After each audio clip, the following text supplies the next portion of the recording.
right, so today we're going to talk about voltmeters and a couple different applications for that.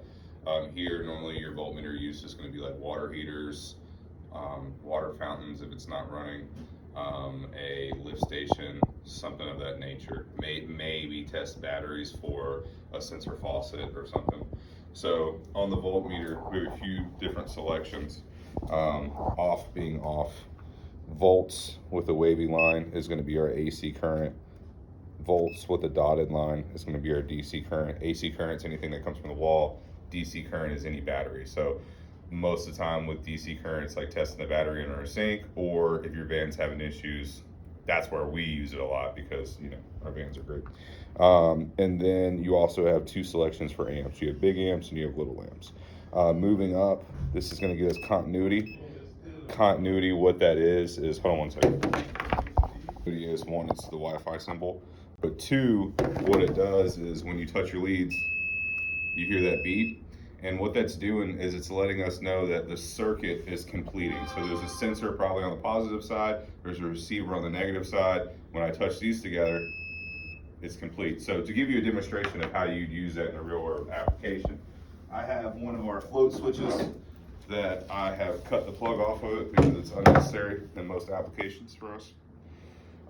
Continuity doesn't matter about positive and negative sides, so don't worry about like what lead you put on what color. That doesn't matter. Try to not stab yourself when you're doing this because you will, and it sucks. The other tip I can give you about continuity is never, ever, ever, ever test continuity on a live line.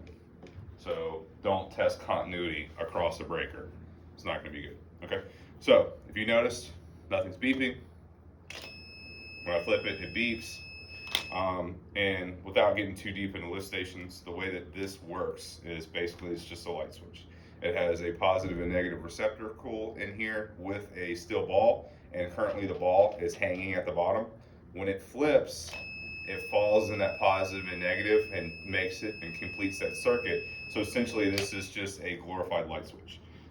But that's what we use to, you know, tell the lift station what to do so it can run on auto. So that would be continuity. So the next thing I'm going to do is, I don't have a battery, but I'm going to test AC voltage. So I'm going to go down to volts with a squiggly line. Then I'm going to come over here and I am just going to shove it in the outlet.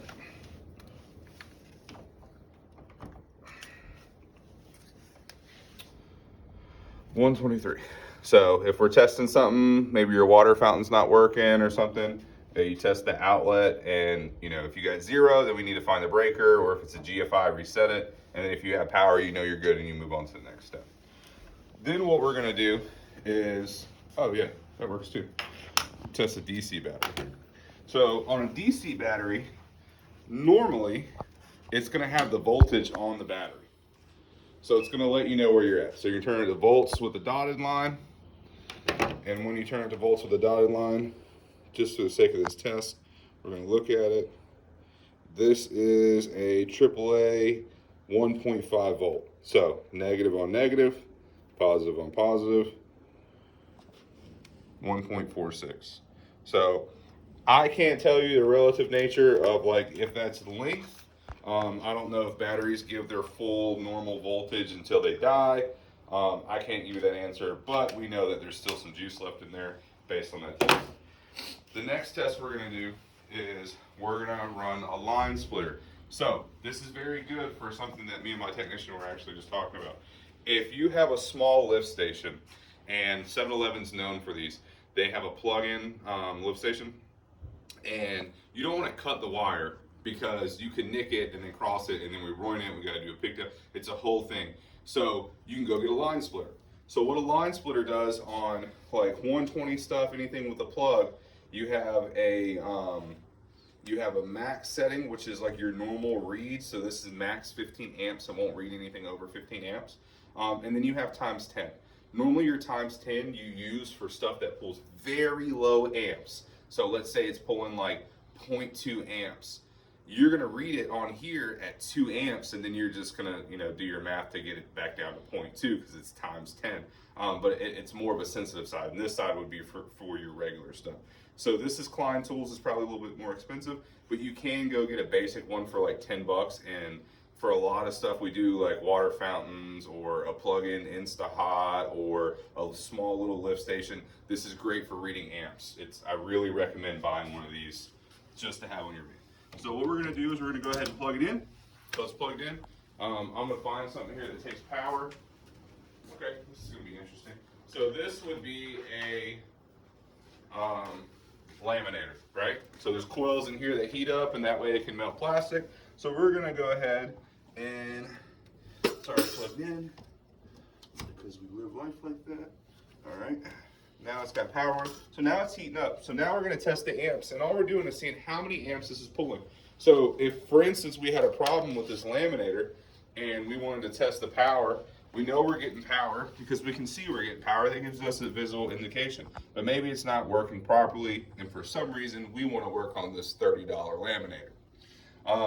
So we could go with material specs and see how many amps it's supposed to pull. I'm sure someone has no life, and there's a whole Reddit page on how many amps this is supposed to pull.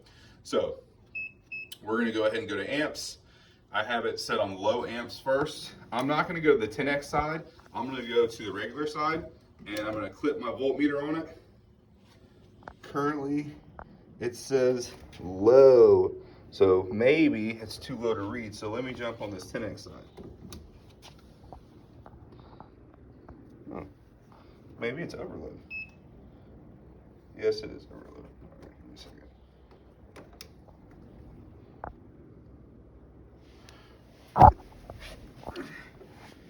It looks like it's pulling, or it says it's pulling 25.1 amps, which is a little high.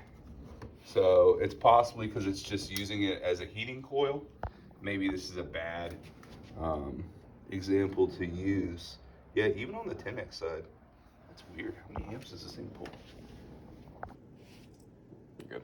So on this, I got to skip the Reddit forum because on the bottom of it, it says it's 2.5. And being that this is a 10x side, it's pulling 24.9. Do a little math for the morning. That gives us at our 2.5, 2.4. So it's well within range.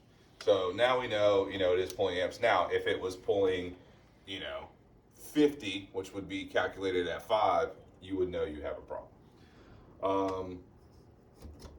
But that's pretty much it for this. This is just a diagnosing tool. This is nothing that's going to fix anything. You also have ohms on here, which I don't have anything that I can immediately test ohms on. I guess the easiest thing to go off of testing ohms would be a water heater element. So that way if if it has continuity and it doesn't have any breaks, and 2, if it's in range of what the manufacturer says it should be to properly heat. That would be a good application for you guys. A more in-depth application is you can do a hillbilly continuity test running ohms on a 3-phase lift station on each leg, grounding out, hoping that you get overload and not an ohm reading. That's a little bit more in depth for today's video. And then you also have Fahrenheit, because we are in America, we don't believe in Celsius. But anyways, so that's where you're going to go ahead and plug it in, and you can test temperature. So if you're working on hot water or something like that, you have it under the spigot, then you can visually show the client, hey, this is what you're getting, and other than it feels hot. All right.